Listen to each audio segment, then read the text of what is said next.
Última hora del Real Madrid de básquet, con bajas, nombres propios, pero sobre todo con mucha ilusión en el primer título de la temporada. ¡Arrancamos!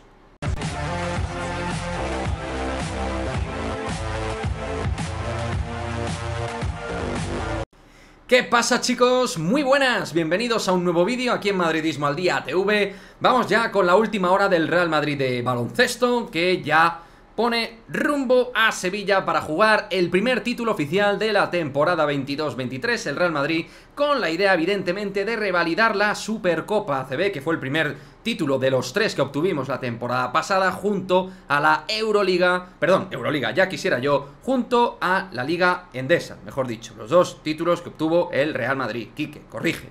Bien.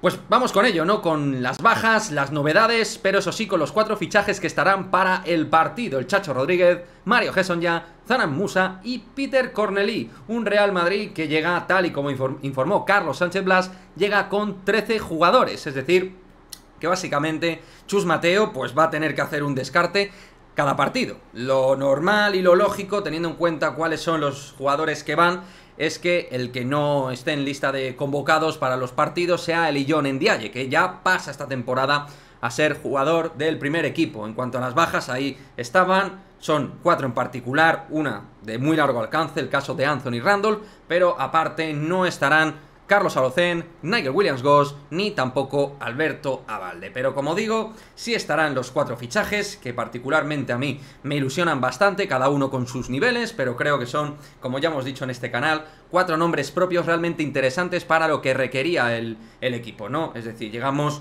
con una muy buena plantilla, con muy buenos movimientos. Creo que sobre todo Zanan Musa es el que nos eleva el nivel, pero creo que Hezonja es un jugador que ha demostrado en Euroliga ser de los mejores aleros la última temporada. Sergio Rodríguez viene de ser uno de los bases más determinantes también de la máxima competición continental. Y luego Peter Cornelí, que es el melón por abrir. Creo que es un jugador con un perfil secundario pero necesario y que tiene muy buena mano y puede aportar muchas cosas también a nivel físico dentro de este equipo tan físico que tiene el Real Madrid, donde a falta de ver cuál va a ser el segundo base con el Chacho de titular, pues ahí hay que resolver incógnitas. Yo pienso que Chus Mateo apostó el año pasado por necesidad mucho por Adam Hanga de base y creo que va a empezar a utilizarlo, al igual que a Sergi Llull, a los dos de bases, ¿no? Van a ser, a falta de la recuperación de Goss y de Carlos Alocén, los dos jugadores que luzcan en el puesto de uno junto al base titular, que va a ser Sergio Rodríguez. Pero esto no quiere decir que el Chacho vaya a salir de titular siempre.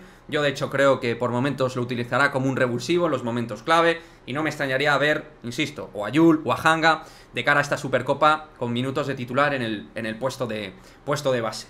Como también hemos comentado, en cuanto a sensaciones de cara a la Supercopa, llegamos pues bien, pero es verdad que hemos tenido lesiones, bien en cuanto a lo que han ofrecido, por ejemplo, Zanan Musa y Sergio Rodríguez, con una mejora de Peter Cornelí y con la incógnita de Mario Hezonja con un muy mal Eurobasket, pero que yo confío muchísimo en su talento. Gaby Deck ha hecho una muy buena Copa América, siendo MVP y siendo un jugador clave para el triunfo final de la selección argentina.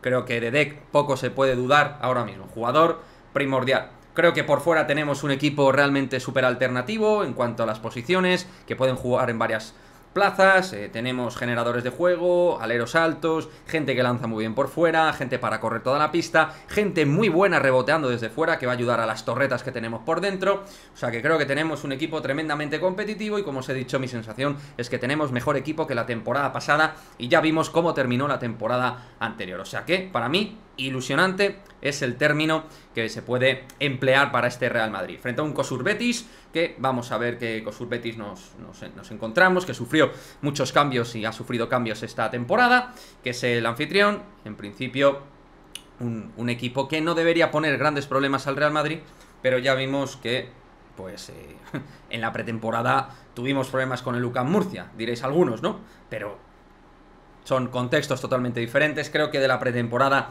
no se pueden extraer grandísimas conclusiones en la victoria y en la derrota. Siempre hay que mirar los pequeños grandes detalles de estados de forma y ese tipo de cositas. Bueno, pero sobre todo es para coger al final un estado óptimo para la alta competición. Lo dicho, es verdad que hay jugadores que han estado preparando sobre todo físico para recuperarse bien, Adán Hanga, Jul, también ha habido un breve parón para Fabián Coser, entonces por ahí vamos a ver cómo luce el equipo, pero yo tengo mucha confianza en este Real Madrid para la Supercopa y para toda la temporada. Unos muy buenos fichajes, una buena inversión. Creo que ahora es cuestión de que todos contribuyan y puedan producir. No siempre todo sale a pedir de boca, siempre hay algo que no cuadra, pero yo creo que entre las cosas positivas y negativas, lo positivo gana claramente a lo negativo y solo faltó la guinda del pastel, que es el Facu Campaso, que parece que finalmente, tal y como comentan desde Argentina, no va a ir al Real Madrid. Pero bueno, creo que igualmente, como digo, tenemos un muy buen equipo. Frente al Barça vamos a ver qué pasa si llegáramos a la final, que creo que lo normal es que nos enfrentemos al Barça, que tiene algunas bajas, particularmente la de Nikola Mirotic, que vamos a ver cómo va evolucionando todo eso. Creo que puede marcar el inicio de temporada del conjunto de Saras Jasikevičius. Una Supercopa guapa, que nos vamos a encontrar con un Juventud de Badalona también súper atractivo a nivel baloncestístico. Creo que lo vamos a pasar muy bien en Sevilla. Y desde luego pensar en que el equipo otra vez revalide el título de la Supercopa no es ninguna quimera. De hecho, a mí me parece el favorito para ganar este torneo. Pero todo eso hay que refrendarlo, por supuesto, en la pista. Me gustaría que me dejéis vuestra opinión al respecto de cómo veis al equipo, cómo llega. Ahí está el tema de los recuperados, los fichajes como los habéis visto. Tavares, por ejemplo, que ha hecho una pretemporada interesante, ha empezado bien Eddie, yo creo. Bueno, todos los pequeños grandes detalles que os apetezcan comentar en este vídeo sobre la previa de la Supercopa. Encantado de que comentéis, que seáis parte proactiva de este canal. Nos vemos en el próximo vídeo. Iremos haciendo en el canal los postpartidos del Real Madrid y ojalá contemos de nuevo una victoria madridista en la Supercopa. Chao, chao.